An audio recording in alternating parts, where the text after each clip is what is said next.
நம்மளோட இந்த லைஃப் ரொம்ப சின்னதுங்க. நமக்கான கதைகளும் அப்படித்தானே. இந்த குட்டி லைஃபுக்குள்ள எத்தனை எத்தனை கனவுகள். என்னைக்காவது ஒரு நாள் இது மாதிரி நடக்கணும், நாம இப்படி இருக்கணும்னு ஒரு சின்ன வெளிச்சம் தூரமா எரியறத பார்த்து அந்த பாதையிலே நடக்கிற பயணம் தாங்க இந்த வாழ்க்கை. ஏங்க, சும்மா ஒரு வாட்டி யோசிச்சு பாருங்க. கற்பனை அப்படின்னு ஒன்று இல்லைன்னா எப்படி இருக்கும்? அடுத்த நிமிஷம் எக்ஸாக்டா எப்படி இருக்க போகுதுன்னு இங்க யாராலையும் சொல்ல முடியாது. ஆனா நாம நினைச்சு பார்க்கலாம். நம்ம மனசுக்கு எப்படி பிடிக்குமோ அது போல நினைச்சு பார்க்கலாம். நமக்கு என்ன தேவையோ அது போல நினைச்சு பார்க்கலாம். நாம நினைக்கிற மாதிரி எதுவும் எப்பவும் நடக்கிறது இல்லை, உண்மை. ஆனா நம்ம நினைக்கிற மாதிரி நடக்கிற எதுவும் உண்மையானா அதுதானேங்க சந்தோஷம்.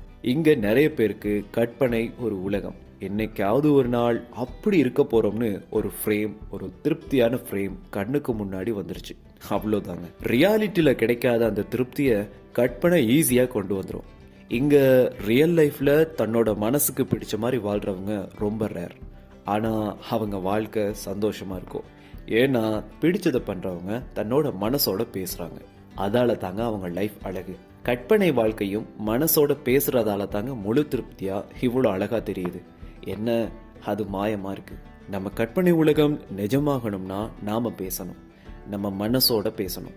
நம்ம மனசு அப்பப்போ சொல்றதையும் கேட்கணும். என்ன கேட்டா கற்பனை ஒரு சிற்பி, ஓவியன், கவிஞன் இல்ல மொத்த கலையுமே கற்பனை தான்னு சொல்லுவேன். அந்த கலை நம்ம வாழ்க்கையை வரையும் போது அதுதாங்க திருப்தி.